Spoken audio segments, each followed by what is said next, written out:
since then, there was GTA 4 on PS3 and GTA 5 on PS3, and then it was originally released. Are we on the PS4 or PS5 right now? We're on the PS5. Well, I'm not yet, but, Well, but but yeah, in the general. world is, yeah. No, it was originally GTA 5 was originally released on the PS3, and then you could get a next gen upgrade to the PS4 Oh, and also the Xbox One. Since then, it's only been GTA 5. yeah. In the space that it took them to release GTA 3 through GTA 4 and GTA 5, we have only had GTA 5. Jeez. I forgot it was that long ago. It was one of those last PS3 ones, and then with the next gen upgrade. Wow. Yep. Damn. It's been that long since we've had a new GTA game. They're making games like I get around to playing them. Pretty much. Now, what they're Uh, doing is they're milking GTA Online. That's what they're fucking doing. They're still making millions of dollars a year from GTA Online. So uh, why pump out new content when you could just milk your existing whales? I've had too much caffeine today for you to put images in my head, and I'm literally thinking about milking whales. No, An I'll tell you what. actual literal whale. Yeah, I'll tell you when I realized, because I've been trying to actually cut back on the caffeine because I've been having trouble sleeping. Well, I've always had trouble sleeping, but like it's been bad lately. I'm like, okay, I've got to work this shit out. But today, like I was very low energy, and I knew I needed that like afternoon caffeine to be lively for the podcast. But I know that I've hit critical caffeination when my head starts getting loopy. Do you ever get like a song stuck in your head that you absolutely hate, Oh but yeah, you cannot get rid of it? all the fucking time. Well, I was to the point today where like my mind was just looping. Like I mean, I was sitting there like, working, and just anytime I would like start to zone out, like daydream, or whatever, I would say, not only do I hear the song in my head, but I start singing it without even realizing that I'm singing it. And today's song du jour was fucking Mr. Jones from the Counting Crows. I don't know Hey, what that's not a bad song. I like that song. Oh, damn you. It's It's one of catchy as fuck. That's the problem. I don't it drives me nuts, but it's forever like carved in stone in my brain because it was one of those that played non-stop when it came out. It's Yeah. like My Heart Will Go On, the fucking Titanic song. Like I'll be 80 years old on my deathbed and that'll pop in my head. I'll be like, God damn it. But but this fucking Mr. Jones song, I don't remember the last time I even heard it, but out of nowhere, my brain just manifests that.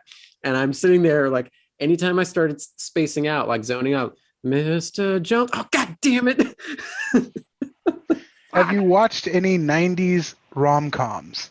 Not lately, no. I swear to God, it's maybe been 15 years at least since I've even heard that song, and it just poof in my head, and it won't go away. It's driving me insane. At least it's not, look at this photograph. And that's the guy that I don't remember who's the front man of the Counting Crows. I don't remember his name, just his doofy hair. But he had that like mid 90s whiny alt rock voice that Mr. Jones. It's driving me nuts. Oh, and then the first half of the day was, I don't know why it came up in conversation, but me and Meg were talking about pure moods. Oh God.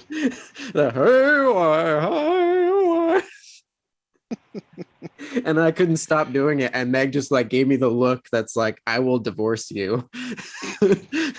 Like that's a song that could end a marriage. Yeah, anyway, so that was my day. How you doing, Todd? How's your week been? By the way, everybody, welcome to the Getting Off Topic podcast. Welcome, welcome, welcome.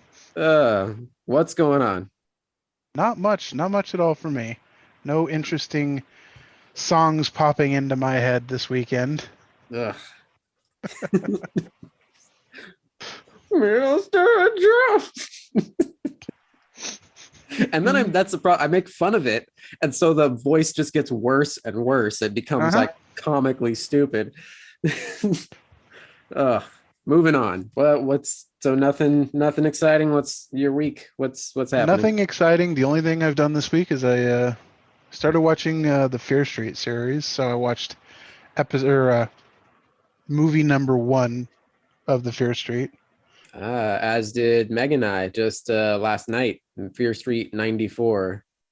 Oh, so the music choices were straight out of my fucking childhood. I could not believe how accurate they were with the music. That was, speaking of 90s music. Oh God, they didn't slip it in there, did they? Is that where I picked it up? Let's find out. Let me look it up. Oh God, did Fear Street 94 roofie me with the County Crows? Jesus. And it was overloaded too. Like the movie starts and like instantly it's like they're just throwing in hit after hit after hit to the point where it started getting kind of ridiculously excessive. Like I was enjoying it, but there's like I think once the main girl, I forget her name already, but once she gets to the high school and she's like walking down the hall, it was typical like, oh, let's casually meet all the major players in the high school, the hallway shot. And like every time like the camera cuts, like every 5 seconds, there's a new song. They just keep cutting and cutting like they're changing radio dials. There was no Mr. Jones, but so we start out with Closer. Only happens when it rains is when she's doing her whole emo thing. Yeah. Then we get the brother listening to Fear of the Dark, which was amazing. That's one of my favorite songs as a kid. Yep. We had Machine Head Bush. That I think that was the hallway scene was Machine Head. No. But then Sour Times. To, like, 10 other songs in that whole scene, I swear to God. Sour Times from Portishead, Insane in the Brain from Cypress Hill, Creep, Radiohead, Thursday, 99 Tales, Jeezy and Hustlers from Snoop Dogg, More Human Than Human, that was a good scene. Mm-hmm. Killing Me Softly, White Town, always a favorite. You Only Hurt the Ones You Love, Jordan and Natalie and the Mills Brothers, don't remember that one. Sweet Jane, Firestarter, that was a good scene. Firestarter, yeah, that was rad. Wicked Firestarter. Hey from the Pixies, School's Out, and The Day I Tried to Live from Soundgarden to end it. Yeah. Oh yeah. See, that's the 90s voice that I enjoy. The grunge, the Soundgarden, all that. Chris Cornell. Yep. R.I.P. Yep. We've talked about Meg's utter hatred for ska. Well, maybe that too, but no, Pearl Jam for Eddie Vedder. Oh, she hates Eddie Vedder too? Oh God, yeah. It's Eddie Vedder and who was it? Stone Temple Pilots. Gigantic douchebag. Blanking on his name. Anyway, the lower and the Eddie Vedder that Eddie Vedder / Kool-Aid Man / Fat Albert. She can't stand it. If any dares come on the radio, it's on the same level of reggae for her. Like she hears the first few bars and it's like, nope, change it. Oh, she's out on reggae too. I knew she was out on ska because it's too much. But I didn't know she was out on reggae too. But I can't have a big beef with ska. I don't know. I mean, it's rare that we ever hear ska anymore, but it's Sublime would be considered ska, and I knew she hated Sublime. Yeah, I guess that's true. She's not into stoner stuff at all, I guess. except the D. Except the D.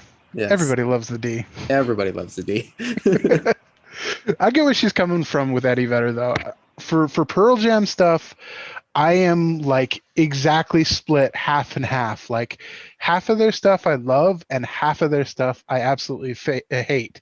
In fact, one of the songs I hate the most is one of their songs. It's actually a cover they do of like an old 50s song.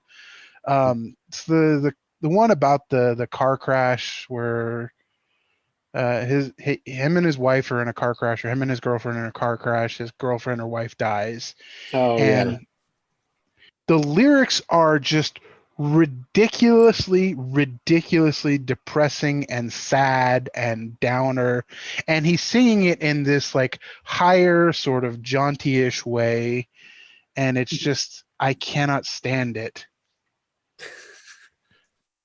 I don't remember this song. We're gonna have to look it up. Anyway, but yeah, so Fear Street 94, that was rad. We'll have to The watch first the rest horror of it. movie that I've watched in a long time. I don't Oh yeah, typically watch horror anymore. yeah. It's a good. I think it's a good crowd pleaser, like for mainstream for anybody who's Yeah, it's definitely a maybe just mainstream horror. maybe just dip their toe into horror stuff, like with Stranger Things and whatnot. Um, yeah, yeah, it was good. Not too many gnarly deaths in this one. Just I think the cheerleader chick death was probably the worst death. Yeah, I was actually kind of surprised when they did start dying, because for a while it felt like, oh, this is like a more family friendly, kind of safer. It's not gonna go there. Like, it's not a full horror movie. It's still like a R.L. Stein, whatever. But then, yeah, they started slicing and dicing that girl. It's like, oh, okay. They just took a while to get there. Poor Maya Hawke. Maya Hawke, the first girl you see in a horror movie is always going to be the one that dies first. Oh yeah, And yeah. She was the sacrificial lamb. Yeah. But she'll be back in the next Stranger Things if they ever release that new season. I think it's coming quarter 1 next year or quarter 2 next year. Yeah. I think they had an official like, okay, we've pretty much done everything we need to do, so we're just in post production and FX time. Yeah. Well, speaking of horror stuff, as of yesterday, I am 100% up to date on all things The Walking Dead. I've finished Fear the Walking Dead. Nice. The current season 6, which just ended. And yeah, it's really I'm really enjoying it.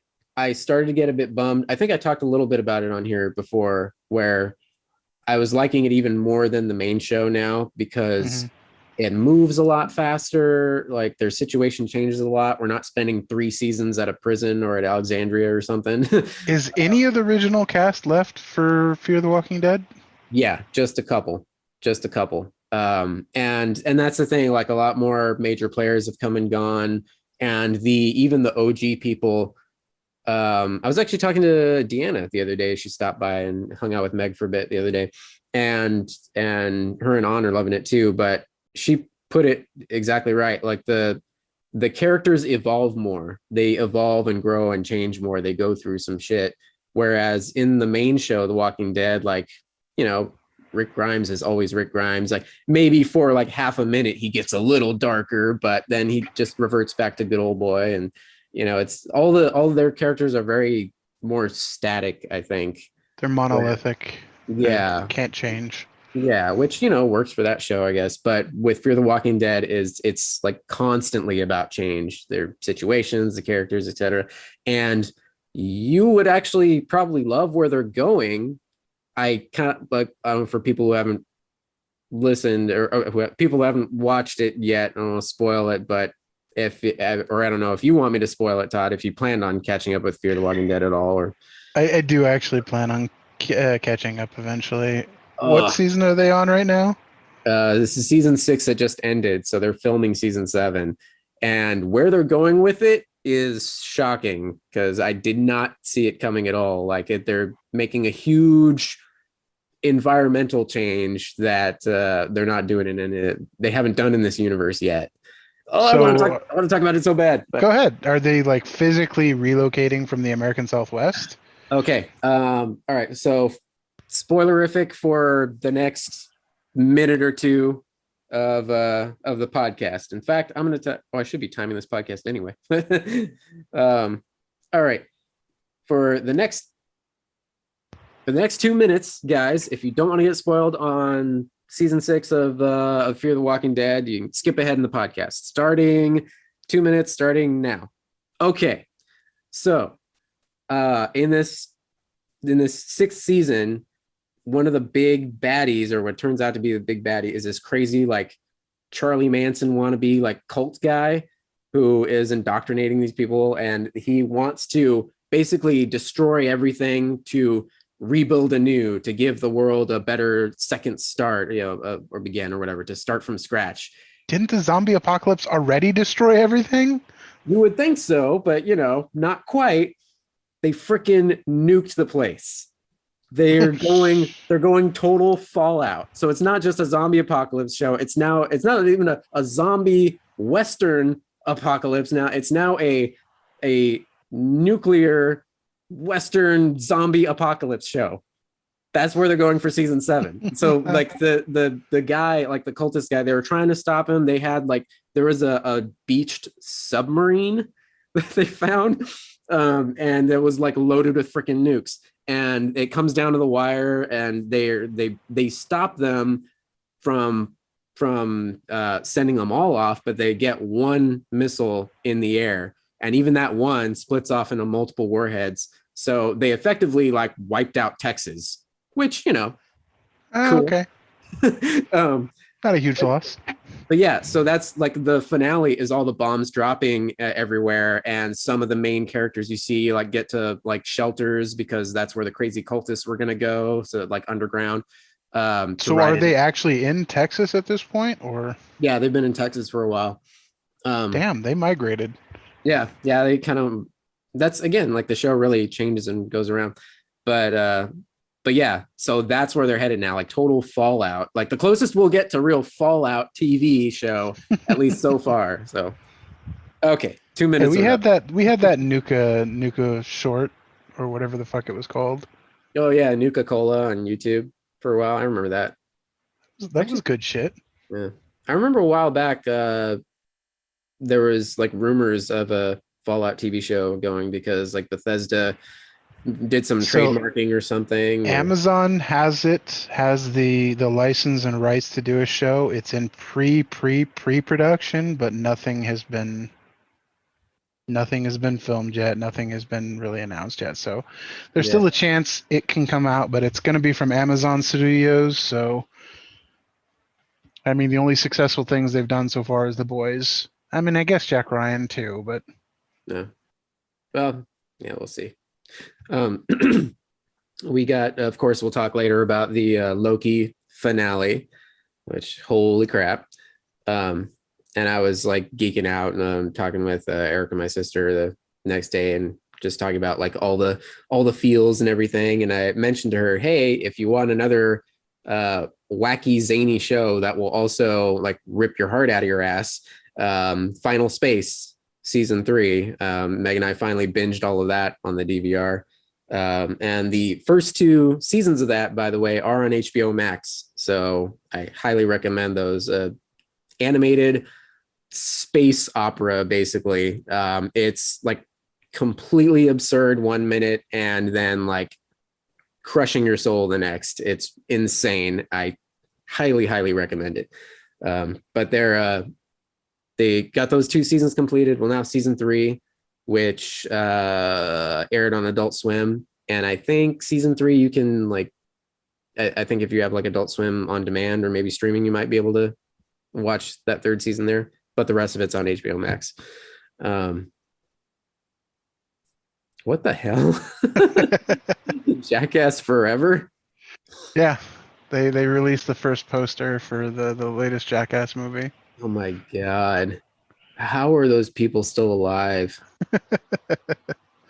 Well, not all of them are. That's true. Yeah. God. Have you heard of the pre-production, or have you heard of the production drama around this movie? No, I didn't even know it existed. So.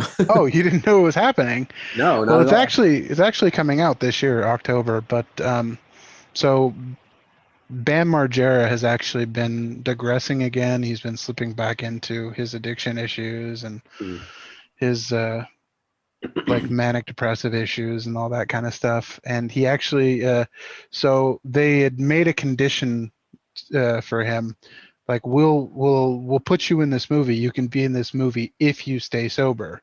Yeah. Of course, he did not stay sober, Mm. and then they followed through. All of the main cast members and the director followed through and fired him, basically kicked him out of the movie. Wow. And then he went nuts. He went absolutely berserk, and he threatened to kill the director, Tremaine. I can't remember. And then they actually got a restraining order against him, Jesus. the director, and I think a couple of the cast members as well. And when Steve-O tells you you have a fucking problem, you have a fucking problem. Yeah.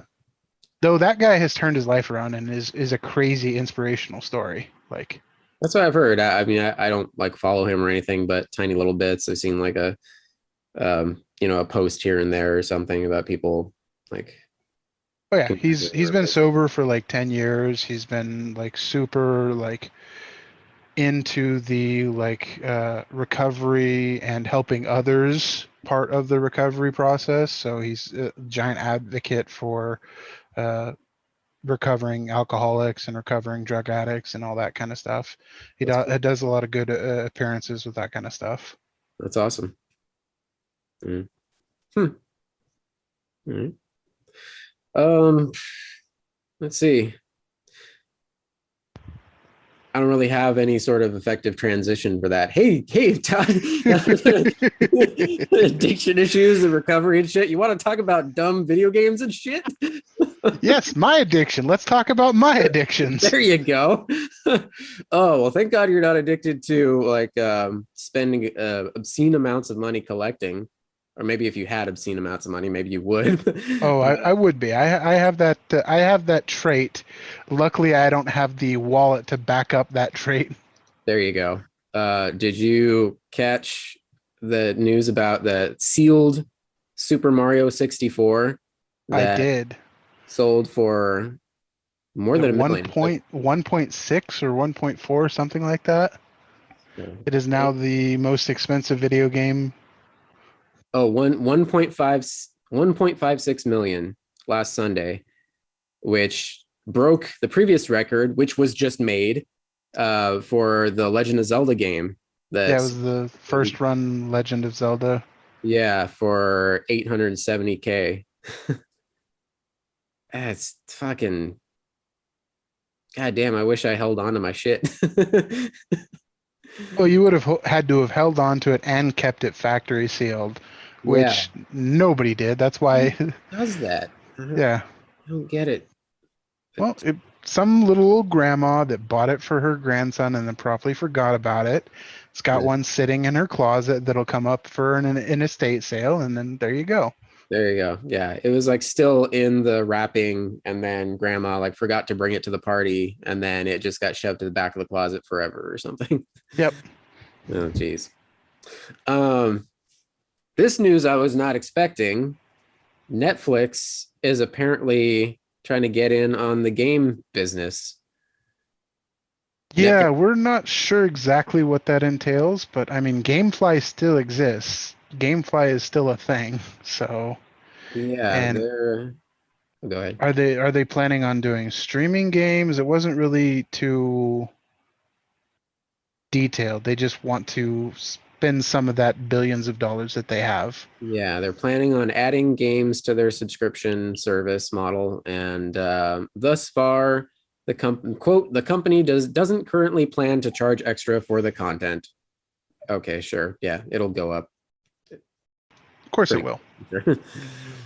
Now, But, if they do some sort of like browser based, if they're planning on making original games, what they could do is they could make like tie-in browser-based games, which would be an interesting idea. But if they want to like be a like actual developer or host like AAA titles, I don't know what that's going to entail. oh yeah, that was part of the announcement. They did hire this guy, Mike Verdu. who is formerly of EA and Facebook / Oculus. Okay, so it's going to be garbage. So yeah, he's a VP of game development. So that implies that Netflix is looking to create its own games, not just licensing out others. It's going to be garbage, terrible Facebook games and like mobile game shit. All right, I'm out. Yeah. Here's one that was intriguing though. Valve's Steam Deck. I pre-ordered. Well, I didn't pre-order it. I reserved a copy, or I reserved one. It looks fun. I mean, it's basically a Nintendo Switch that'll play all your PC games, which that sounds awesome. That sounds really awesome. I was torn on the day the day it came out for pre-purchase. You only have to put $5 down to reserve your copy or to reserve your physical device, and then you have to pay it in full when it gets when it gets within 30 days of your target delivery date. So I didn't pre-purchase one when I went to bed. Well, the pre-purchase is opened at 10 a.m. and I go to bed usually around 7:30, 8 o'clock. So I was like, I'll skip it. I'll pass. Mm-hmm. And then the first target group that's supposed to release is going to be at the end of this year. So November, December is when they're estimating the first units will ship. Okay. So by the time I woke up, I had changed my mind and I was like, I want one. So I log into Steam, I get up the pre-order page, and estimated delivery Q2 2022. Oh. Shit. Yeah. So my batch won't become available for at least another full year. Wow. Oh well. But yeah, so it's not just a console for gaming. It's actually a PC. So it's a full-on fucking PC. Yeah, so I mean, it's built like a Nintendo Switch, like a handheld or like a Game Gear, basically. Yeah. But yeah, you can plug it into a monitor or TV, install apps and software, use it to stream video, whatever. You can put a full-on copy of Windows on there. You don't. It's running off of a Steam version of Linux. Mm-hmm. But if you wanted to, and they've said straight out of the box that no cracking, no hacking, no anything. If you want to install Windows on here, you can just install Windows on here. Nice, like a dual boot situation. You could try dual booting, but I think it's probably better to just install Windows. I mean, because you can run the Steam client off of Windows, so there's no it's not needed to have a dual boot. Okay. Oh, here it is. The Steam Deck will begin shipping in December 2021. Expected order availability in Q1 of 2022 for the 64 gig version. Q1 next year. Q2 for the 256 gig version, and Q3 for the 512 gig version. Yeah, I got the 512 version. Okay. So yeah, you have to wait till later next year anyway. Yeah. All right. Boo! Yeah, because you can't even fit a single like AAA title on the 64 gig. Yeah. Like what's? Yeah. Oh well, you will be waiting for that. I will be grabbing my Switch Pro or whatever they're calling it, the Switch OLED, this October. The Switch barely different. Barely different. Well, it's different to me because I don't have a Switch. So yeah, no, it's perfectly fine for you. Yep. I think that's it I had for gaming. Everything else is all movies and TV shit. It's been kind of a slow week for games. Not much going on. Yeah, I want that another one. I will never not hear that. You still haven't listened to the fucking album that I gave you to listen to. Oh God, we listened to like 10 seconds of it, and that was brutal enough. No, you have to listen to at least a few tracks off of it because I listen to that fucking Mortal Kombat garbage. So you have to listen to a few tracks at least. All right. I'll play it as the audio at the end of the podcast. It'll be the outro music. And we'll lose what little subscribers we have.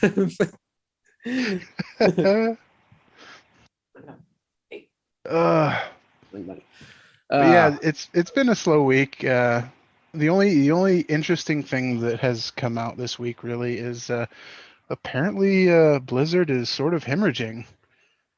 World of Warcraft is floundering. Of War Cats. Yes, that's the new expansion they're coming out with. Oh Just my cat god, people. I'm a genius. That's how that's how you bring people back. God, only internet people. World of War Cats. Bring it. Yes, do it. Blizzard Especially hire. especially since their biggest competition right now is Final Fantasy 14, which has cat girls in it anyway. Yeah. So just bring cat girls right into World of Warcraft. That'll be perfect. So yeah, you were No. saying, didn't they just have like a new expansion? But So it's yeah, World of Warcraft Shadowlands is the new expansion, and it was fun for like 5 minutes. And then, of course, it becomes super stale and bad because Blizzard development is fucking atrocious lately.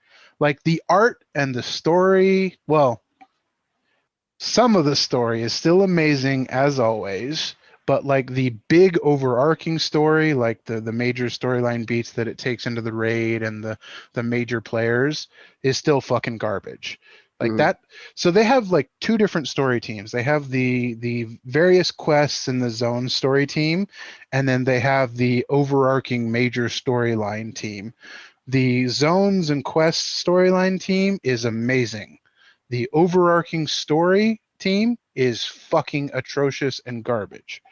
They're the ones that handle the major lore and the major characters and what they're doing and what's happening to them. So the storyline is just fucking terrible right now. But the worst part is like it they released the expansion in like I don't know, like August or October of last year. And the first major patch, the first major like additional content that came out for it was just released like this week or last week. So players have been playing the same content for 6, 8 months now. okay. And that's a huge problem for World of Warcraft. Usually that doesn't happen until the end of an expansion. At the end of the expansion, you might go 6, 8 months, maybe even a year between when the final raid is released and when the next expansion comes out. Um, Okay. but yeah, right now they've been like time gating stuff. They've been just slowing everybody's progress down, like waiting for this expand or this new story patch to come out. And now that it's out, people are like, "Are you fucking kidding me? We waited 8 months for this shit." Jesus. Yeah, so there's been a major exodus from players leaving WoW, and I think they're at their all-time low subscriber levels at this point. Mm. So there might be big changes coming to WoW like soon. So the end is near. I mean, I don't think they'll shut it down, but I think they might stop developing it because I mean, WoW is still a huge moneymaker. I mean, it's still one of the top, even if it's not the top MMO anymore, which I think Final Fantasy, I think there are some like database numbers out there saying Final Fantasy 14 has overtaken it. And it's the first time it's like been dethroned in like 10 years or something like that. Hmm. Um, but even if it stops being like the top one or top three MMO, they can like keep it on life support and keep the servers running and still make millions of dollars a year. Jeez. Yeah, so that makes sense. Speaking of updates to older games, I did actually have one more bit of gaming news. I didn't expect this, but The Witcher 3 is getting updates since the rise of the Netflix series. The Witcher 3 is now getting, well, first off, it's getting a next gen update. So it's going to be on the PS5 and Xbox Series X, and that will be a free upgrade for anybody who purchased the original. Also, it will be a complete edition with some new DLC that's themed after the show. So I think it's just like some extra like exclusive items and stuff, but still, it's probably a skin that will be like Henry Cavill or something. But Nice. but yeah, next gen update plus some new stuff. So that's cool. We might get a new Tom Clancy game, which is fun because we haven't had a new Tom Clancy game in forever. I think Byron was talking about that a couple months back. The Splinter Cell. Oh yeah, because they Yeah. announced like I think an animated show or something, but no new games. Oh, never mind. I'm not interested. It's sort of like a free to play kind of mobile looking game. Yeah. Never mind. Fuck Nah. that. Well, speaking of super spy stuff, bouncing over to movies, Black Widow, which I haven't seen yet, so no spoilers, please. But I Sure. think I think we mentioned this last time. You already saw it, and it's fine. Yeah, I had nothing better to do, and my mom and brother were here, so Yeah, I'll catch the $5 matinee. But there was a little bit of news because Kevin Feige I think he did a little podcast interview, and he said to expect David Harbour and Rachel Weisz to return to the MCU in the very near future, basically. So you won't have to wait long to see their characters again. nice. The Red Guardian and Melina Vostokov. Yeah. They definitely could have shown up in Falcon and the Winter Soldier and had this movie come out before. I think they probably would have. All right. Well, I do know that Julia Louis Dreyfus character is in the movie, right? I think Yeah. got that already spoiled for me. Well, I mean, I think it was in headlines a while back that her character was supposed to be introduced in this film and then appear in Falcon Winter Soldier, but then the reverse ended up happening. Yeah. Yeah. But yeah. All right. I did catch up on that latest episode of The Bad Batch. Nice. I needed to talk to you about that because I got beef, or I need an explanation. Because how exactly do these clone troopers like mind control chips work? Because up to this point, from what I understood, is that once Order 66 kicked in, it's like true allegiance to the Empire, no matter what. So And no. Jedi, etc. Order 66. So they have a whole list of like 100 orders. I don't remember the exact list of the orders, but Order 66 is only specific to the Jedi. Order 66 specifically states the Jedi are enemies of the Republic. Kill all Jedis. Okay. So that's what I figured.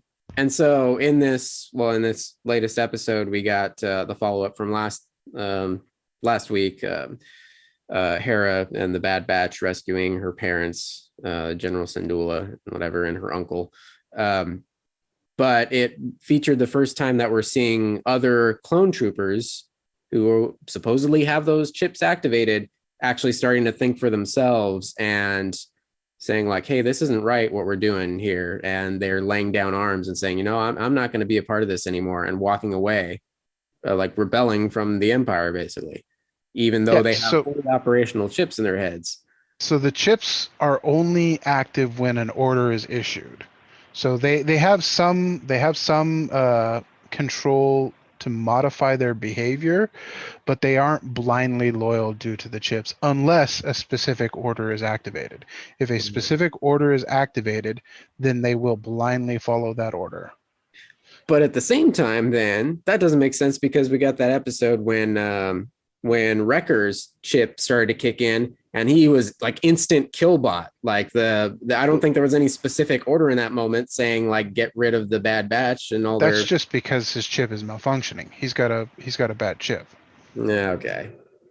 All right. I guess I buy it for now. That's did you not notice every episode they made sure to point out he's getting a head injury. Like every episode he hits his head. Yeah. Every episode he's complaining about head pain. All right. So like that's it's a why clear he's all T-1000 good soldier follow orders and all that blah blah blah. Yeah. Okay. I buy it. The same thing happens to Crosshair. I think he gets hit in the head or shot in the head or something like that. Yeah. In like the first episode. Yeah. these are the important minutia of the geek universe that we must work out. We need answers. Well, when it comes to Star Wars, like we have to because everything in the past has had like explanations and story and Yeah. reasoning and like 50,000 pages drawn out in the expanded universe to explain one thing. Jesus Christ. What are we doing with our lives? Speaking of geek minutia, I did see, well, we had an almost headline earlier. All the geek websites went crazy because on Twitter there were set photo leaks, more leaks from the Flash movie set of Michael Keaton's Batcave and Batmobile. And by the time I got around to looking at it, the tweets were deleted. Oh, So good thing I didn't. nothing to show you. I didn't look at them myself because I didn't want to get spoiled.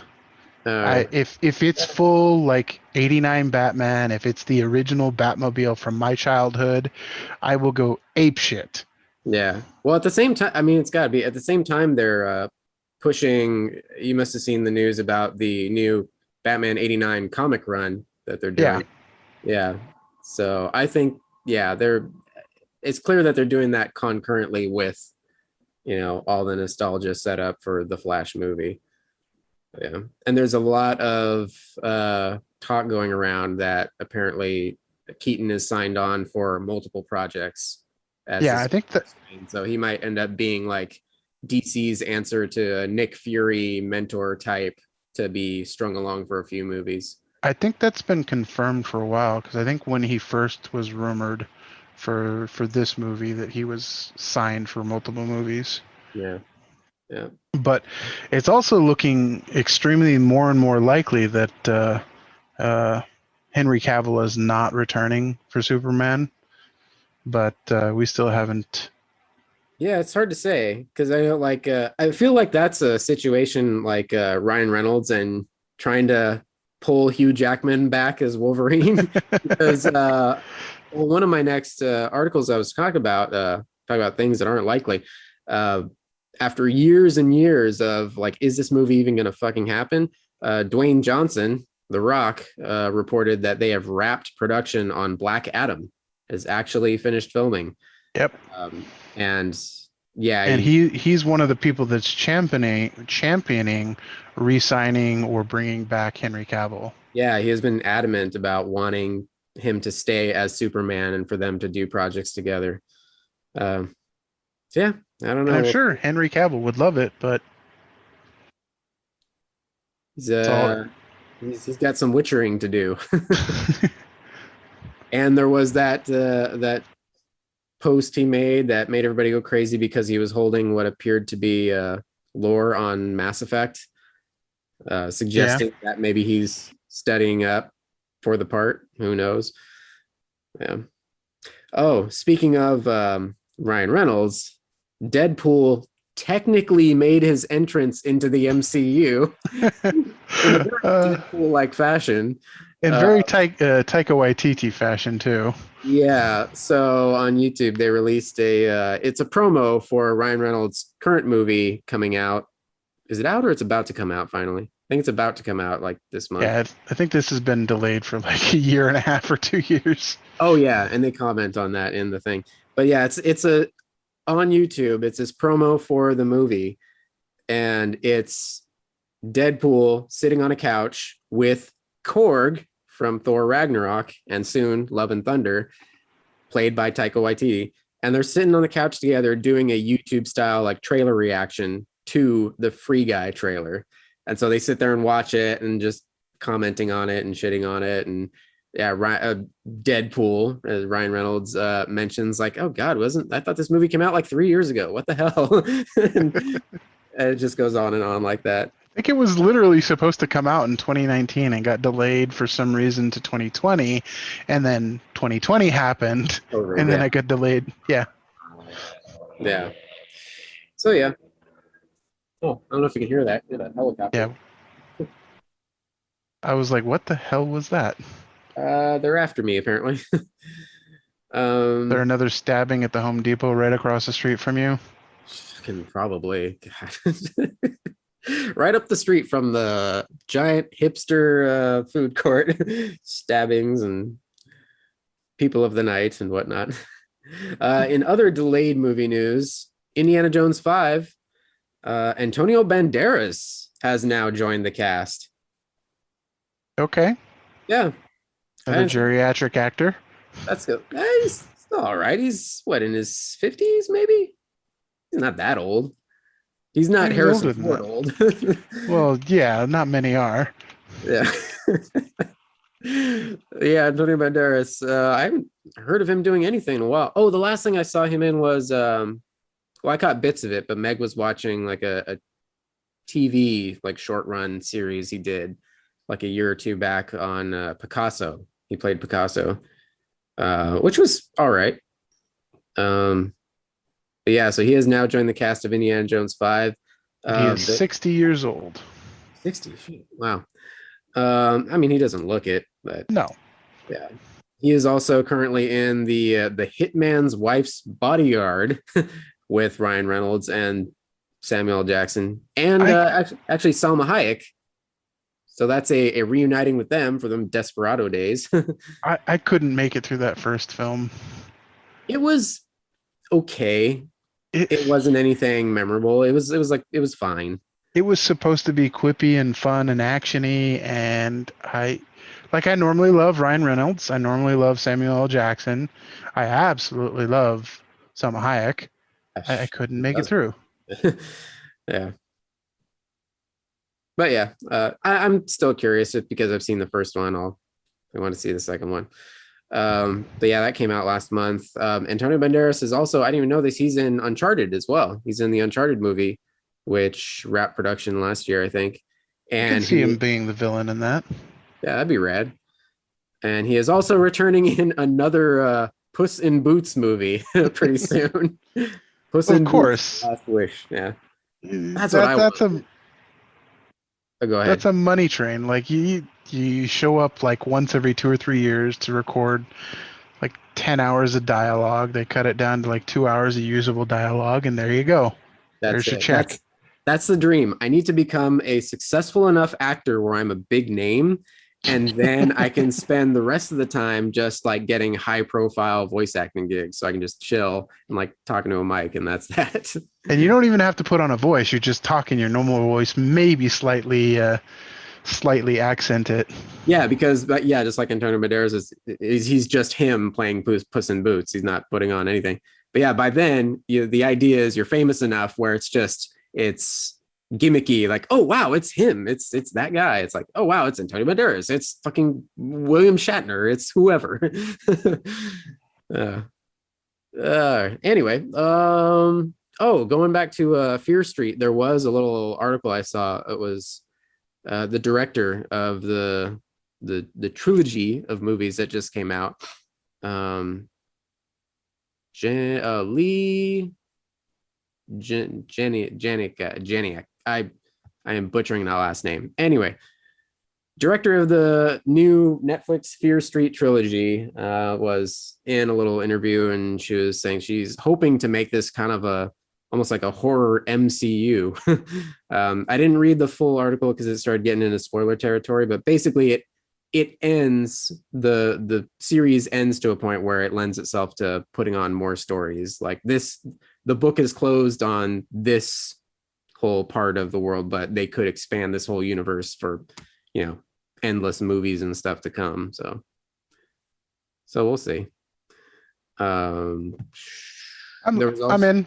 I will watch more. I plan on watching the other two, Fear Street, and I'd watch anything else in the universe, I think. Yeah. There was a new trailer for the final season of Walking Dead, also the main show. They're billing it as like a trilogy, so they're breaking it up into like 3 parts, I guess. The first like portion of episodes actually starts on my birthday, August 22nd. Parts 2 and 3 sometime next year. And there was we didn't even talk about the court case news that just broke a couple of days ago. Frank Darabont has won his court case. AMC has ordered to pay $200 million to him. Damn. Right. And It was like some they didn't pay him out like the profit sharing that was supposedly originally promised or something. yeah, they did the typical Hollywood books, and they underreported how much money the show made. So Wow. Well, good to for the him. tune of well, of what he's owed is 200 million, but yeah, so they underreported it by like something like $1 billion or something. Jesus. Yeah, and then that means Kirkman has more ammunition for his lawsuit because Kirkman also has a lawsuit against AMC. Oh shit. For Yeah, the same thing? for similar things. Yeah. Oh, damn. So yeah, Kirkman is still working with them, but he's suing them, That which is interesting. sounds like a comfy board meeting there. Yeah, Jesus. Whatever. Get that money. pretty much.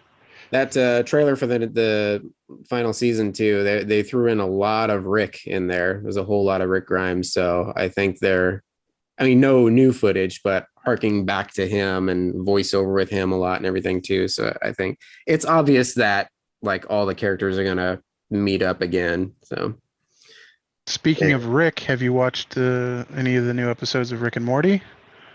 yes, we have. Oh shit, yeah, today's Sunday. Sweet, Rick and Morty.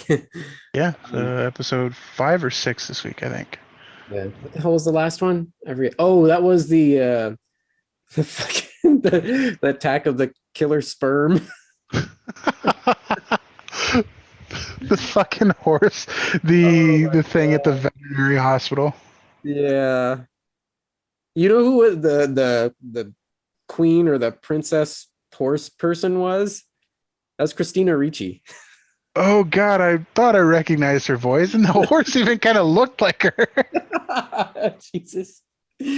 Oh god. That They always pull random huge celebrity names to voice the weirdest random characters. I It's want like in. Hire it's me. like South Park when they'd got like George Clooney to do like Oh, it the was like the dog. dog. Yeah, it Yeah, was he the was the dog in the South Park movie. yeah, that was one of their first like high profile ones. Jesus. Um well, on the subject of horror, actually, this one actually looks really cool. I remember hearing rumors about this before that they were trying to start it up, but it didn't sound likely because they did that Child's Play reboot movie, which I actually heard mixed things about. Some people actually really enjoyed it. Like they were said it was surprisingly decent. I still have to watch that. However, the original Chucky, the Child's Play creator, Don Mancini, is doing a TV show. He's actually able to pull together a upcoming series On Sci-Fi. on Sci-Fi. Yeah, he's going back to the OG style Chucky, and it's actually completely in canon with all of the movies. I was reading this article about it, and they said like, yeah, we're one of the rare horror franchises where we've lasted this long. It's been like 33 years of like movies and shit, and like it's not like Halloween or Friday the 13th where like things go wonky and like the story like they kind of soft reboot it every couple years. They just kind of say, oh, scrap what happened in that story, we're going on to these people now. No, like the Child's Play franchise has been one continuous story this entire time, and they're pulling elements and tying up loose ends all through this show while pushing the story forward. Jennifer Tilly's back. Jennifer So Tilly she'll- is back as Tiffany, and Brad Dourif is back as Chucky. Yeah, it sounds cool. There was a little trailer, and they released a little poster with just Chucky there holding the knife. It's actually going to premiere on Sci-Fi and USA October 12th. October 12th is the premiere, and there was a quick little teaser. It doesn't really show much at all, but it's here we go. We got a description. An idyllic American town is thrown into chaos after a vintage good guy doll turns up at a suburban yard sale. Soon, everyone must grapple with a series of horrifying murders that begin to expose the town's deep hypocrisies and hidden secrets. Meanwhile, friends and foes from Chucky's past creep back into his world and threaten to expose the truth behind his mysterious origins as a seemingly ordinary child who somehow became this notorious monster. Yeah, I'm I'm, in. I'm in. I'm Yeah, sold. I'll watch it. sounds cool. I never did watch the reboot, the one that came out in 2019, but now I might have to. Mark Hamill actually plays the voice of Chucky. Yeah, that was one of the few things that made me want to watch it. I remember hearing his Aubrey voice. Plaza is in it, so yeah. That's yeah. Holy shit! Blast from the past. Devon Sawa is in this TV show. Wow. Wow. Um, yeah, a number of homages, purposeful callbacks to the movies franchise. Yeah, this in-depth article. It was this interview with the creator, and he was saying they really a lot of the longtime fans have always said that probably their favorite out of all the movies is the second one, Child's Play 2. And I remember that was I only saw the first two back in the day, like when I was a kid. And I remember the second one specifically really creeping me the fuck out. And they mentioned in this was the way the director of that one, John Lafia, he's passed away now, but the way that he shot the scenes with Chucky that made him so imposing, because it's hard to make like a 3 foot doll like terrifying, like this goofy little doll. But it was just like the cinematography for that was really good, even, especially like in the 80s when they didn't, you can't like CG it up or pretty it up too much. But I remember specifically that second movie being fucking terrifying, and or maybe just hit me at the right age or something. But they said they're really going back to like the roots, the way that they handled the scenes and stuff there. So sounds cool for the horror nerds. There you go. And holy shit, I just realized where Devon Sawa is from. Idle He's Hands. Idle Hands, Little Giants, and Casper. Wasn't he the guy in Final Destination also? Yeah, he was a Final Destination, but I didn't Yeah, watch Final Destination. it's the first one, but yeah, First and fifth. Devon Sawa. Wow. Yeah. Oh, and horror related as well. What We Do in the Shadows got a little season 3 teaser, which is fun. It's just a really quick, like 30-second thing they put out online. Nandor, the lead vampire dude, he's got a VR headset on, so he's VRing walking around a bright sunny day outside. He's all like captivated by it until he like runs into a fucking wall. But yeah, American Horror Stories has been advertising like crazy. I don't watch it myself, but I've been seeing the ads on fucking everything. yeah, I just saw one the other day. Well, then now they're finally launching the anthology version. It's like Yeah. a bunch of short stories, I guess. Yep. Yeah. As far as I can tell, and it just looks fucking creepy as shit and super out there. But and that's the trailer. I don't know if that translates into the actual show or not. Maybe I'll check that. That's every time I hear them announcing in like the next season, I'm like, do I want to go back to my bad girlfriend? Do I want to give her another shot? I don't know. I'll tell you what I want to give a shot. Taika's other new show, Reservation Dogs, got a trailer. Did you catch that? That one? finally got a trailer? Yeah. That's coming August 9th on FX, and that looks like a lot of fun. I will watch that as soon as the podcast is done. Yeah, that looks like a lot of fun. Also, you brought this news to me, Todd, the Y the Last Man teaser. Yeah. Well, we got a teaser, which is really nothing. It's just a little voiceover over some graphics, but just talking about like how many people died, with the event or whatever. But yeah, it's proof of life. This show is actually happening. And and a premiere date, September 13th. That's going to be 10 episodes in this first season for Why the Last Man, and the first 2 episodes actually dropped September 13th. Yeah. And then the last one I had, in the world of Game of Thrones, if anybody's still interested in that. It feels like the finale was ages ago. How has it been? 2 years already? It's literally, it was 2019 was the final season. Wow. So the atrocious ending that was almost worse than the pandemic, and then the pandemic just it caused COVID. It caused COVID, yes. And then the pandemic completely drove it from our minds. Oh God. So yeah, HBO is still shuffling around their plans for how they're going to keep that cash cow moving. We already have seen some promo photos of a few of the characters for the first spinoff. Was the House of the Dragon. That's the first one that's going to come off. That's focusing on the Targaryen house during their reign and the eventual civil war that breaks out against them. But well, it doesn't break out against them; it breaks out amongst them. Amongst them, that's what I meant to say. Yeah, they're not covering Robert's War. Right. So HBO Max has now apparently ordered 2 more animated spin-offs and canceled one of the live action spin-offs.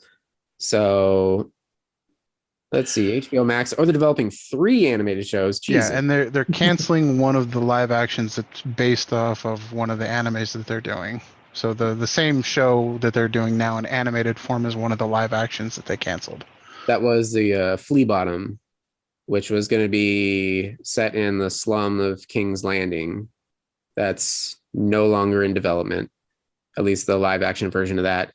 And at least one of the animated shows is going to be set in the Golden Empire of Yeti. Yeti? Is that how you pronounce it? Okay. Yeah, Yeti. Yeah, which is inspired by Imperial China. So that sounds rad. That's something we haven't seen. Milking that Chinese dollars. Game of Thrones. Well, yeah. That's how you make the big bucks. Oh, yeah. But yeah, details haven't been announced on the other 2 animated shows, but that's happening. Yeah, they'll show up eventually, and nobody will care unless they're good. And if they're good, some hype might come back to Game of Thrones, but probably not. We shall see. Well, is it about that time, Todd? Unless you got any other news. I think it's about time for Miss Minutes. Miss Minutes. Oh my God! Speaking of horror, that freaking when she shows up. Okay, so ladies and gentlemen, we are now talking all about the Loki finale. Yeah, the remainder of the podcast is now spoiler territory if you have not watched the season finale of Loki. I here be spoilers. Not that we've ever announced that in all the rest of our in-depth coverage of this show. Yeah, but it's a finale, so. Okay, yeah. So Loki finale. Here we go. And I loved the very beginning. Once you get the Marvel Studios logo, they made a little special treat there where instead of the typical fanfare music, you just get all these radio signals coming out of the multiverse. Just different lines being said by the various heroes. Yeah, well, they start in the heroes in MCU history, and then they get into real world events. Like you hear Neil Armstrong, you hear there was even Greta Thunberg in there, which I didn't catch until I rewatched it to write down notes, and I had the captions on. It said Greta Thunberg. I was like, oh shit, or she's doing how dare they? Nelson Mandela, Maya Angelou, and then back around to the MCU, you hear Visions. Ugh, what is grief but love persevering? And then finally Sylvie telling Loki, open your eyes, from the last episode when they enchanted Eliath. And then there they are walking towards the Citadel. And it's hilarious. So after some brief little conversation at the front door opens like a creepy haunted house. They're walking in and the camera is dead on looking down this dark hallway. It's straight out of a horror flick. And then you get the jump scare of Miss Minutes right in our fucking faces. Just boof. Hey, y'all. It was fantastic. And so I love that, up to this point, she's been so charming and chill, but now they put her to spooky setting and you realize how creepy she actually can be. Mm-hmm. Yeah, Tara strong. Yep.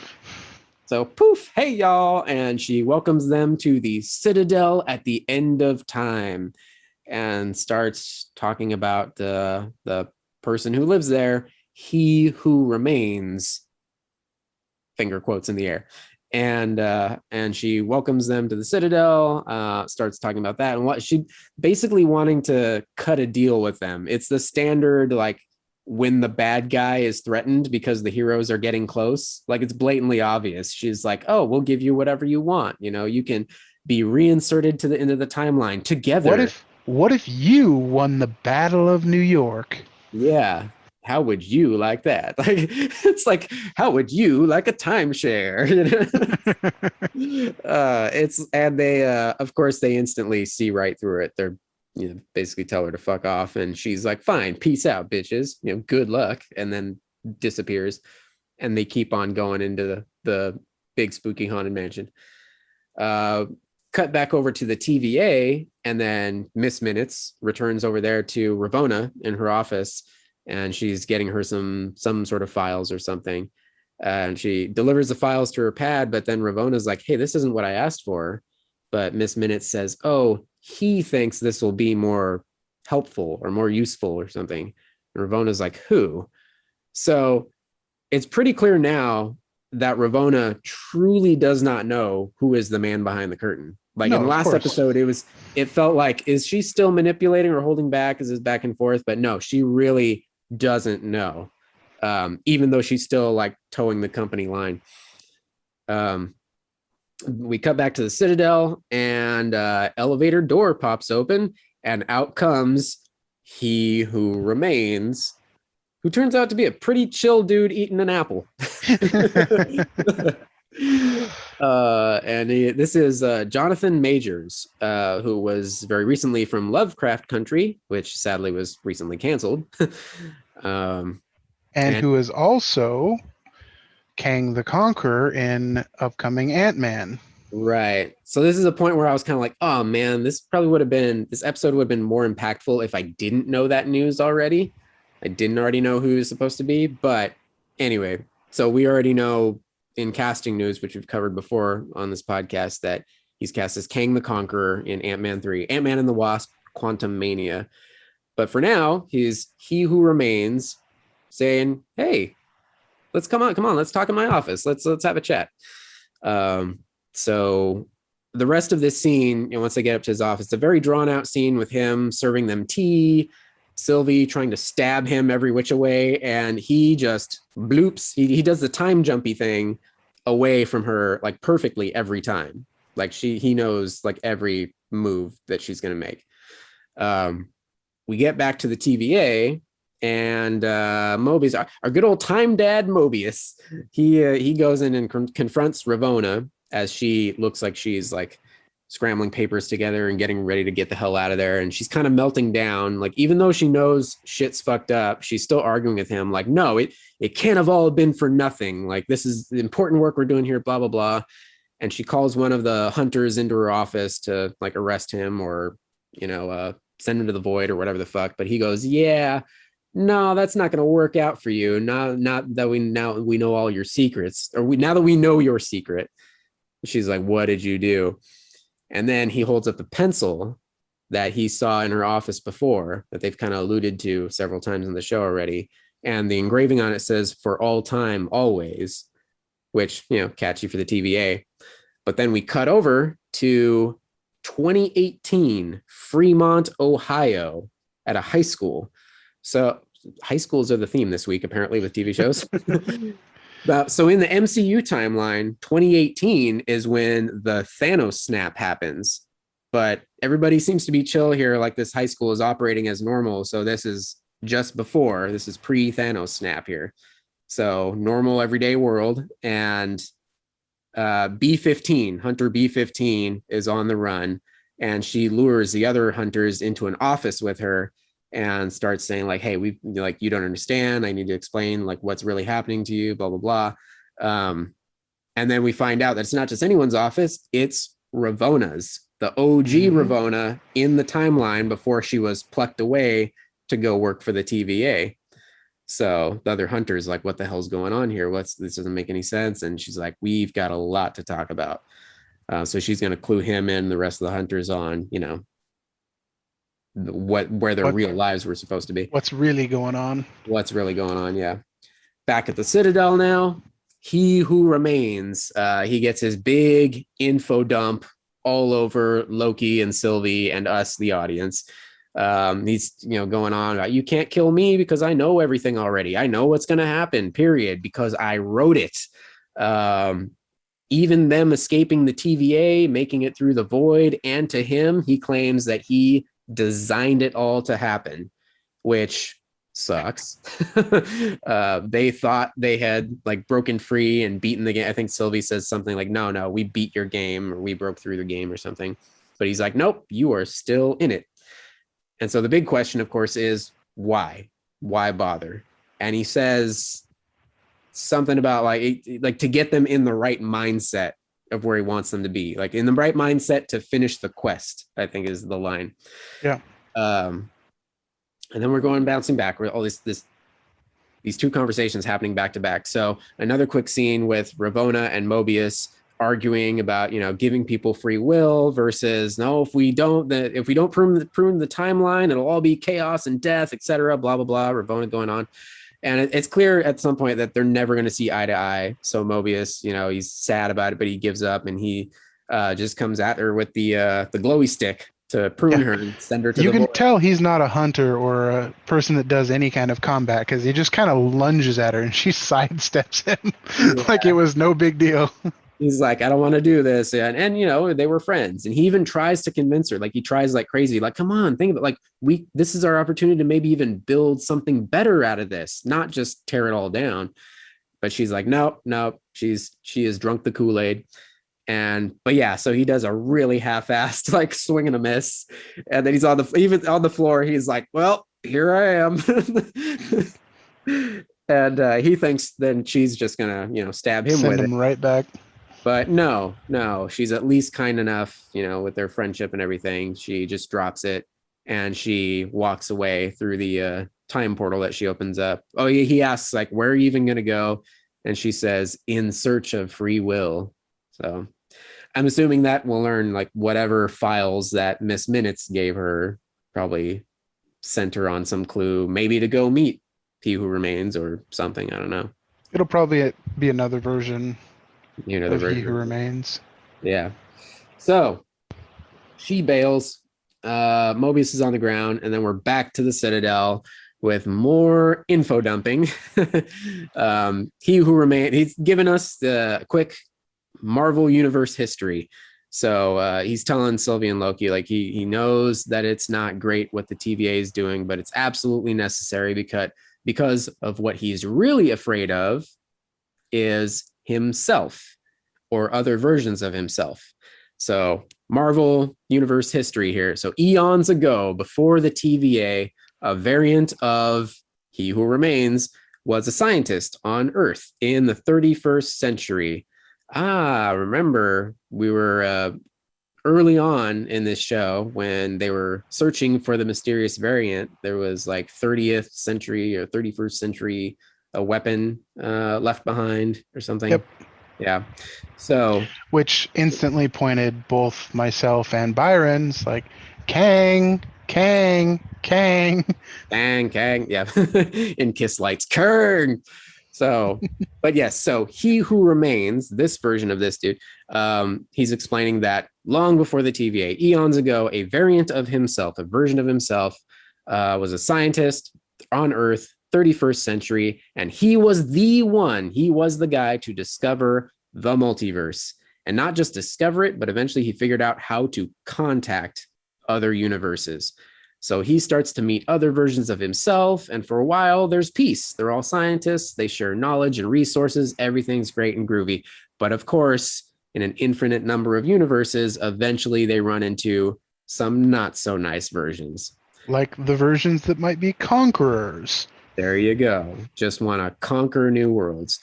So eventually, all-out multiversal war breaks out, each reality trying to destroy one another. But then the first variant at some point discovers a creature created by all the tears in reality, capable of consuming time and space itself. We met that guy. His name was Eliath. Big, crazy cloud monster in the sky. So he weaponized Eliath, used him to wipe out the other universes, the other realities. So after that, all he had to do was keep tabs on this one single timeline, the sacred timeline, making sure that it never branches again, hence setting up the timekeepers, the TVA, et cetera, et cetera.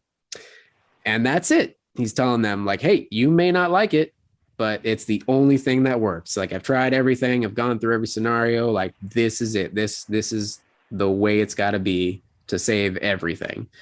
But Sylvie immediately calls bullshit, calls him a liar, and he's like, hey, if you want to, go ahead and kill me, and then you'll have he gives them the choice. He says, yeah, I can let you have power and you can go back to the TVA as conquerors and take over and reshape it as you will. Yeah. Or you can kill me and everything fucking breaks loose. Yep. Yeah. So you can go ahead and kill me, and then you'll have a shitstorm on your hands. You'll be dealing with multiple versions of me, including the horrible ones that will come to crush and kill and destroy everything. Or, hey, take over for me. Go ahead, like, go back to the TVA, run it how you want. Like, just keep doing the good work, and make sure the timeline is protected. Oh, he's even like, you can be he's like, no more lies. You can be the benevolent overlords of the TVA. Like, go ahead, tell them why the work is important. Like, don't even hide it from them, So hopefully that rallies everybody to keep on doing what they're doing. Or just kill me and fuck everything up. And it's a compelling argument. Like, you kind of, like, you're on his side. At least for me, I was like, shit, like, okay. I mean, but we know shit's going to go sideways because we know this is not going to end pretty. Like, we know we've gone too far, and we know the multiverses are coming. And Sylvie is still furious how he treated real people's lives like a game. And then he snaps, he yells at her, oh, just grow up. Like, we're all villains here. Like, we've all done horrible things, but hey, now you have the opportunity to do bad stuff for a good reason, to, sacrifice the variants and the other timelines to save everything. And it's a convincing argument. And then there's a moment where he calms down for a second. He goes, whoa, like almost Keanu Reeves, whoa. Because he senses that they just crossed the threshold. Like, he says, like, oh, I lied before and I said I knew everything that's going to happen. Like, I knew everything that was going to happen up to this point, but now we're officially past that point. I have no idea what's going to happen here. Like, so it is completely in your hands now. And by the way, if you watch him, like, just past this point, it's an entire movie unto itself. Just him reacting to what happens next, the next, like, couple of scenes is just perfect. Yeah. His facial expressions are golden. And even in that moment, yeah, after he says that and announces, like, hey, we're this is unpaved territory here. This is we have no idea what's going to happen here. You start to see outside the Citadel the hints of the timeline already starting to branch a little.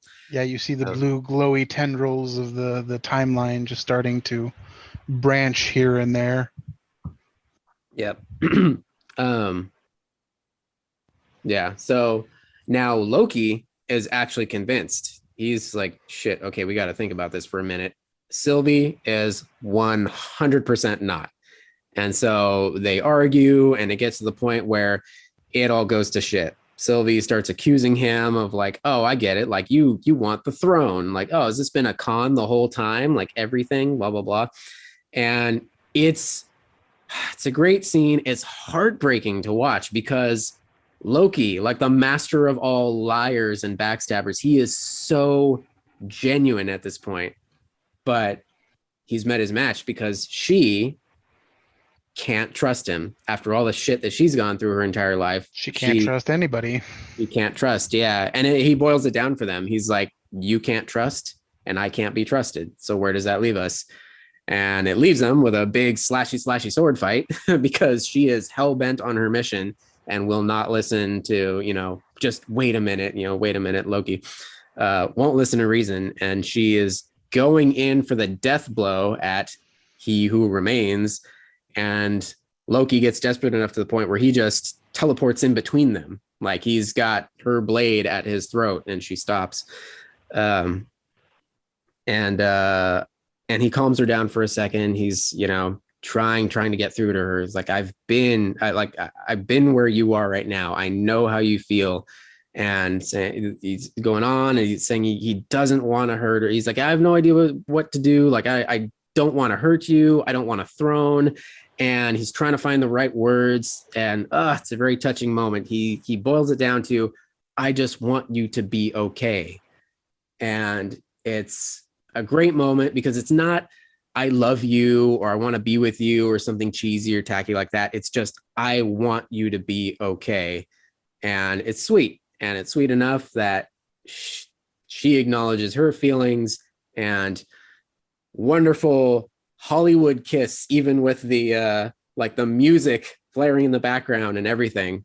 And the timeline in the background also just like almost shattering. The tendrils are now expanding rapidly now. Going, oh, fuck. The timeline itself is going, oh, did you see that shit? And the face on Kang is perfect as well. Like his face. Oh, he's one of the viewers at home. He's the audience. Like he should have had a little popcorn thing. Just like, oh my God. He was definitely a locust shipper or what was the name for the two? Loki, Silvus. Silky? Well, how would you Silky? Silky? How would you merge that? I don't know. Anyway, it's a beautiful moment, but then, she says, but I'm not you, and pushes him away through a time door that she just opened using Kang's little pad doohies, his little specialized temp pad there. Pushes him through a time door back to the TVA. It turns out that she had that moment. She acknowledged her feelings, but they both did, but she pushed him away so she can still complete her mission that she's hell-bent on, because she needs to see this man dead. Because as far as she's concerned, like, this is the person who's caused all the pain in her life. Like, he has got to go. Like, nothing you say is going to convince me otherwise. So that leaves Loki trapped at the TVA and her free to finish off He Who Remains. And again, he doesn't beg for his life, nothing. He's all smiles. Like you said, like a brilliant acting job by Jonathan Majors here. He's done. He's lived his eons and he's just ready for what comes next. Right. Yeah. Because earlier they were asking, like, why would you give us the keys to the kingdom? He's like, I am old and tired. Like, I'm eons old. It is a young man's game. And he says, like, what's going to happen is just another multiversal war, and I'll eventually be back here anyway. So another version of me that's going to do the exact same thing will take over. Yep. So she plunges her sword into his chest, and he just says, see you soon. Because he knows all the other versions of him are going to be coming. He dies. She falls to the floor crying. And outside, the timeline is branching like a motherfucker. And back at the TVA, we get a shot of Mobius and B-15. They're watching on the monitors in the office. And Mobius goes, no turning back now. B-15 says, hey, who said anything about turning back? So brave new world at the TVA. We cut over to elsewhere in the TVA offices. Sad Loki is sitting being sad. He's sad as Keanu on a bench with a sandwich. And but then he shakes it off. He gets up. He starts moving. And through the offices, as all the agents are running around freaking out, all hands to battle stations, he finally finds Mobius, and he starts babbling like a madman about everything he's seen and done. He's talking about He Who Remains. He's terrifying and he knows everything. And like, we have to prepare for battle. He's trying to get Mobius up to speed, and Mobius cuts him off saying, all right, calm down. You're an analyst, right? What division are you from? Who are you? What? And then it sinks in with Loki, sinks in with us, the audience. This is not our TVA. And Loki just does the long stare into the distance. He's looking out into like the entire TVA core of the building and everything, and he notices the statue where it used to be the statue of the timekeepers, the 3 timekeepers, the Chuck E. Cheese bots. It is now a statue of Kang. Motherfucking Kang. Now it looks like who he just met, He Who Remains. He doesn't know the name Kang yet. However, comic readers familiar, minus the helmet from the comics, the outfit and everything, this is the version Kang the Conqueror. So in this reality that somehow Loki got pushed into, don't know if it was out on purpose, probably just by accident. Sylvie maybe, my theory is as the timeline started to branch, Sylvie, she hit the button to open up the time door and send him through. She probably just wanted to kick him back to the TVA that we are familiar with. However, I bet in season 2, we're going to understand that those temp pads are all fucked up now because there's multiple realities to go to now. There's no way of knowing where they're going to end up exactly, which reality. That's what I'm thinking. So she Either that or his is a special temp pad able to cross realities, and she just wasn't used to it and just threw him into the TVA thinking it was her TVA. I'm thinking, well, because all the other realities were supposed to be gone, right? We just had this isolated timeline until those final moments when it started branching like crazy. So I think with that... Well, I don't think they were gone. I think they were just isolated, protected. So the multiverse still exists, but the sacred timeline is isolated from the other multiverses. I think that's how it works. All right, maybe. Yeah. Well, either way, he is in the wrong TVA. He's got no allies now, and he's gonna have to start from scratch. He's back to square one. Yeah. Although at least they believe him to be an analyst. Like they don't even recognize him as a Loki either, so they're not after him. So that's good, at least in this moment. But that's the last final moment we get. Credits roll until we get a close-up of Loki's TVA file and a stamp being put on it. Loki will return in season 2. Sally had a tweet that I hope is absolutely true. That we're hoping that they already filmed season 2, and it just got cut. It was supposed to be one season and just got cut in half due to COVID pandemic bullshit. And season 2 is going to drop in like 6 months. Well, it totally is. No, we're not going to see it for like. Of course not. Of course not. A year and a half or something at best. Yeah. But that final scene, like not the stamp, but the final scene, that makes me think we're going to get another copy of Loki in the TVA. If they recognize him and they say, "Oh, you're an analyst," that means he's familiar to them in his current shape. So there's another Loki working at TVA, at that particular TVA. I don't know. The way I took that moment was Mobius just like trying to calm him down and assuming that he was an analyst. Like he had the, typical standard clothes on, or at least an approximation of it. So, I mean, and he's over there babbling at them saying like, we got to do something. I don't think Mobius would have suspected him to be some random variant running up to him and saying, "Hey, we need to, get ready and blah, blah, blah, blah." I'm assuming he was just like, whoa. Who the hell are you, bro? Are you like Steve from the mailroom or something? Like, chill the fuck out, bro. That's the way I took that moment. But, okay. Like, who the fuck are you? Do you know who I am? So I shared my initial thoughts with you, Todd, right after we finished watching it, Meg and I. Initially, I was actually kind of let down by this finale. And the reason why was because I had no idea that a season 2 was happening. I was convinced that this was going to be a one-shot deal like WandaVision, and the continuation of the multiverse storyline was just going to, play out in Doctor Strange and Spider-Man and whatever. Like and Ant-Man.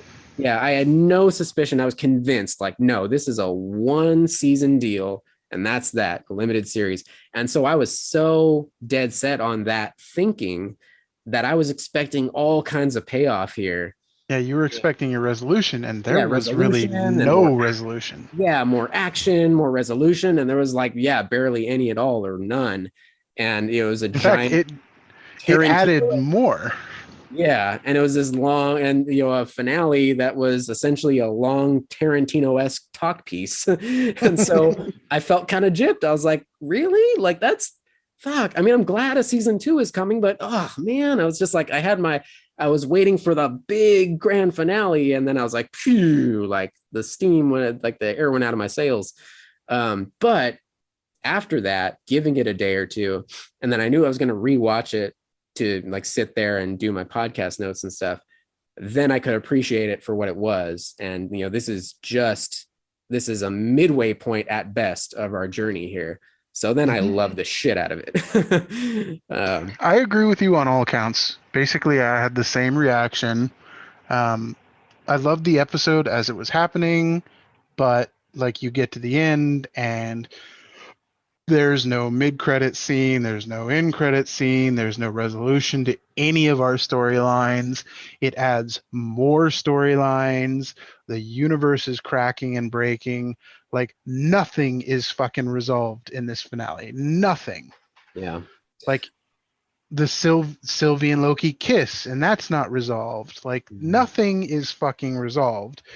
But also, you have the explosion of Kang, and we know that Kang is a top 10 Avengers level villain, so we know we are going to be dealing with this for this entire phase.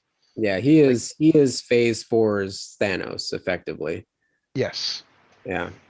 Or at least the many versions of him, I guess. I don't know if we'll end up focusing onto one or if we'll get just a multitude of them we're dealing with. No, I think we're getting a multitude. I think we'll get a version for each of our. I think we'll get a version for Doctor Strange. We'll get a version for Ant-Man. We'll get a version for Spider-Man. Spider-Man. I think he will be in all of them. Oh man, give me the whole pantheon. Give me the whole Spider-Man villain gang. Just give me all of them going toe to toe with Peter Parker and having to deal with Kang at some point. Oh my god. I want Alfred Molina in this bitch. Give me Doc Ock fucking shit up, which we know thanks to his, loose lips that we are getting him. Yeah.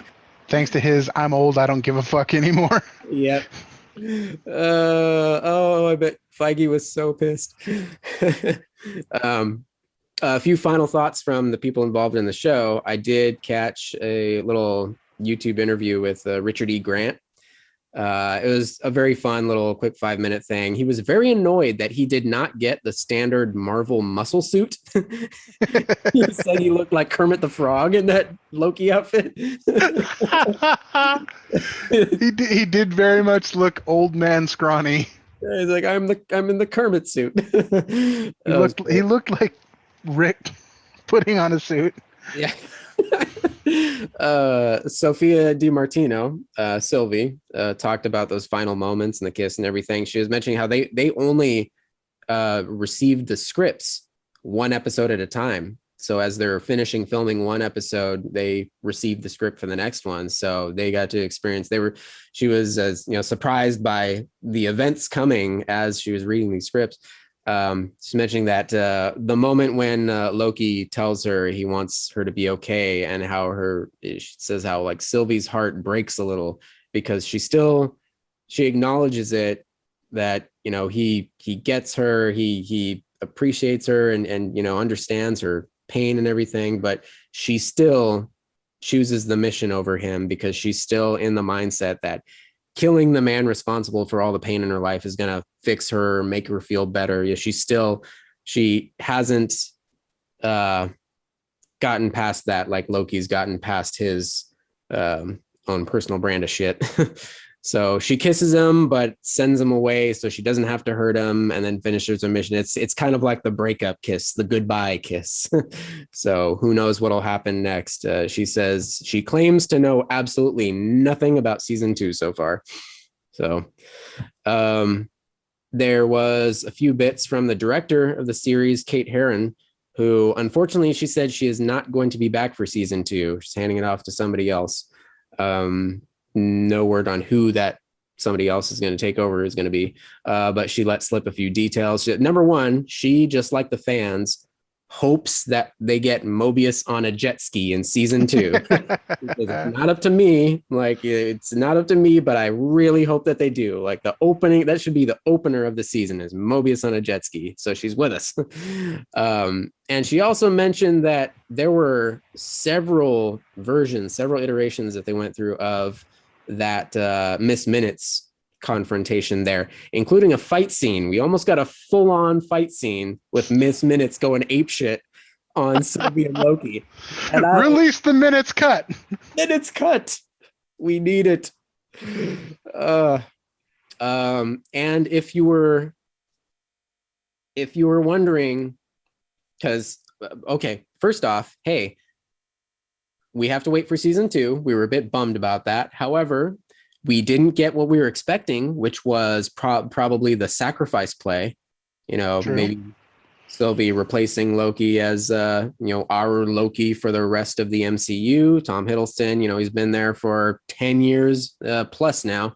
So for anybody wondering how long Tom Hiddleston is going to be in the MCU, there was a little Q&A session online in this past week. After, I think it was immediately after the finale, they did some little fan Q&A online. It might have been a Reddit Q&A, I forget.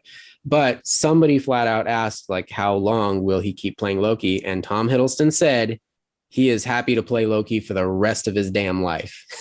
He loves the character. He is, as long as Marvel and the fans still let him, he will be there as Loki.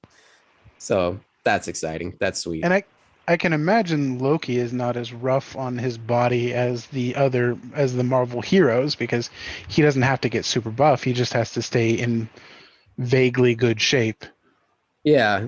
He's I'll get the quote here. He said, "If I were asked to play Loki for the rest of my life, would I? Yeah, absolutely. I'm so lucky that I've gotten to play Loki for this long. And, I feel he's such an interesting character who's been around in human consciousness for so long. He's got so many different aspects, so many different complex characteristics, that it feels like every time I play him, I find out something new, or we get to evolve him or take him down an avenue that we haven't gone down before. Yeah, he's been around for a while. I think he's going to be around for a lot longer. Meanwhile, I'll just hold on for as long as people want me to hold on for." So, sweet. And in a funny little bit, one of the writers the writer for Ant-Man coming up, since we're anticipating all the fallout from the events of the series, to trickle into all the movies. The Ant-Man and the Wasp Quantumania writer Jeff Loveness tweeted out after the finale, "Loki, what have you done?" And he tweeted a piece of comic art with, this is a real cover it's a variant cover from Venom number 35, and it's Venom and Spider-Man playing basketball. Like pro basketball in a stadium with an audience, with Venom dunking on Spider-Man. The silliest shit. So yeah, Jeff Loveness is like, "What have you done, Loki?" Yeah, and that's it. That's all I got. This has been my favorite journey so far in the TV shows. Like, WandaVision is right up there too. It's a very, very close second, but Loki has stolen my heart. I would agree. I would say A-, A+ if it would have had some resolution to some of our storylines, but it's a strong A-. Yeah, you don't get the plus without jet skis. Yes. Yeah.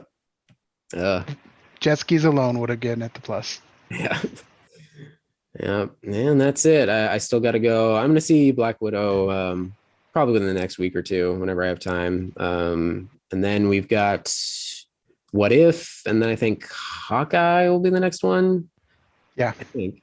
Yeah. Hawkeye is in September or October. One of those. Yeah. So we got a ways to go. Like the What Ifs definitely feel like throwaways because they're not really promoting it. They just released a quick stinger trailer. So I think those are definitely going to be, and it is What If. So What If in itself is a throwaway. Exactly. Yeah, it's just a part of like I mean it kind of ties in because it's like, well, the multiverse exists now, so we can tell literally any story we want. But as far as the continuing phase 4 main storyline, it's not like a must see, you know. Yeah. Yeah. So we've got some time until Hawkeye premieres. Let's see. We'll have to go back to actually reviewing movies. Yeah, no shit. All right, let's finally get to Twister. Let's finally get There we go. All right. We're still in 2021, so it's still the 25th anniversary. Yeah. Yeah, 96 along with Mission Impossible. So Netflix just threw up T2 on there, and that's been its big, like, every time I open Netflix, that's been the big splash screen. You might want to watch Terminator, and then it shows the brief trailer. Nice. So I finally rewatched it, and I'm glad they showed that. And then they have the sequel where she retires to a mountain town to raise her kids and marry Pierce Brosnan. That was so okay. So you know how that thing where two very similar movies from two different studios come out right about the same time. Oh yeah. It's like clear that somebody was shopping this movie around town. They were shopping a spec script, and then like one studio passed on it, but then they got word that the other studio decided to make it, and so then they go and make their own version. So we had Volcano and Dante's Peak. Dante's Peak and Volcano. Now I feel like I was on the opposite end of it because I feel like all of my friends saw Volcano and nobody knew what the fuck Dante's Peak was, but I love Dante's Peak. You got freaking Sarah Connor and James Bond. What more do you want? Come on. Exactly. Yeah. Fighting a volcano. Of course, I loved Volcano also because you had fucking Tommy Lee Jones and Anne Heche fighting a volcano in downtown fucking LA. Yeah, I never saw that one except for like the final 5 or 10 minutes on TV. Oh, it's so cheesily bad. It's amazing. Oh God, is that gonna be another one for our list? Absolutely. The rest of 2021 is just gonna be us reviewing bad disaster movies. If you have not watched Volcano, you owe it to yourself to watch it at least once. Okay, all right. I mean, between that and Independence Day, it kind of got me into the job that we're doing right now. I did back when we were first in the cable operations center back in San Diego.